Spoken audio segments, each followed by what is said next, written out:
ہمارے معاشرے میں سیکس کے حوالے سے بے شمار غلط فہمیاں پائی جاتی ہیں، جن کی وجہ سے نوجوان نسل بہت سے جنسی مسائل کا شکار ہیں۔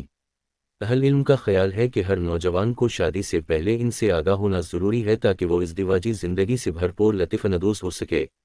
ہمارا مقصد ان غلط فہمیوں کو دور کرنا اور آپ کو جنسی تعلیم دینا ہے، جو تعلیم ہمارے معاشرے کے لیے بہت ضروری ہے۔ تمام ویو کو چینل پر خوش آمدید۔ ویڈیو کو اینڈ تک ضرور دیکھیں، چینل کو سبسکرائب کر لیں اور ساتھ ہی ساتھ بیل آئیکن کو پریس کر لیں تاکہ ہر آنے والی نیو اپڈیٹ آپ کو ملتی رہے۔ چلیں ویڈیو کا آغاز کرتے ہیں۔ پہلی غلط فہمی، احتلام۔ اس سے مراد سوتے میں خواب یا خواب کے بغیر پیشاب کے راستے منی، سیمن کا اخراج ہے۔ جن افراد کو مباشرت، انٹرکورس یا خودلذتی، ماسٹربیشن کا کثرت سے موقع نہیں ملتا، ان کو احتلام ہو جاتا ہے۔ یہ عمل 10 یا 8 سال کی عمر سے شروع ہو سکتا ہے۔ یہ کوئی جنسی بیماری نہیں بلکہ ایک نارمل اور صحت مند عضویاتی عمل یا کیفیت ہے، جس کے بارے میں پریشان ہونے کی ضرورت نہیں۔ یہ روزانہ ہو سکتا ہے بلکہ ایک ہی رات میں 1 سے زیادہ مرتبہ بھی۔ یہ کتنا ہی کیوں نہ ہو، اس کے انسانی صحت پر کوئی برے اثرات نہیں پڑتے۔ دوسری غلط فہمی، خودلذتی۔ خودلذتی، ماسٹربیشن سے مراد مباشرت اور احتلام کے علاوہ کسی دوسرے طریقے سے اپنی منی، سیمن کا اخراج ہے۔ خودلذتی کا سب سے اہم ذریعہ مشت زنی یعنی ہاتھ سے منی کا خارج کرنا ہے۔ ہمارے ہاں سب سے زیادہ غلط فہمیاں اسی حوالے سے پائی جاتی ہیں۔ ایک فرد اس عمل کو 1 یا 2 بار کر لیتا ہے۔ مختلف محققین کے مطابق 95 یا 98% مرد اس عادت کا شکار ہیں۔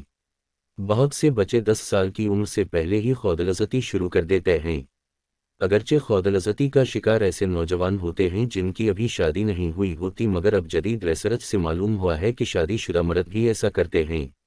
مشہور امریکی محقق کنزی کے سروے کے مطابق امریکہ میں 70% شادی شدہ گریجویٹ سال میں تقریباً 24 بار مشت زنی، ماسٹربیشن کر لیتے ہیں۔ یعنی ایک ماہ میں 2 بار نوجوانوں کے علاوہ 70 سالہ بوڑھے بھی خودلذتی کرتے ہیں۔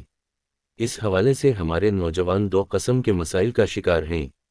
1. جنسی، جسمانی اور ذہنی کمزوری کا احساس اور خوف۔ 2. شدید احساس گناہ۔ مشت زنی کے سلسلے میں ہمارے ہاں بہت سی غلط باتیں معروف ہیں، مسئلہ اس سے ذکر پینس کی ریگیں ابھر آتی ہیں، یہ ٹیڑھا اور درمیان میں سے پتلا ہو جاتا ہے۔ فرد کی نشو و نما رک جاتی ہے اور وہ شادی کے قابل نہیں رہتا۔ اس کا دماغ کمزور ہو جاتا ہے حتیٰ کہ وہ پاگل ہو جاتا ہے۔ مغرب اور دوسرے ترقی یافتہ ممالک میں جدید تحقیق سے یہ بات ثابت ہو چکی ہے کہ اس کے برے اثرات نہیں، یعنی یہ عمل فرد کی ذہنی، جنسی اور جسمانی صحت کے لیے ہرگز نقصان دہ نہیں۔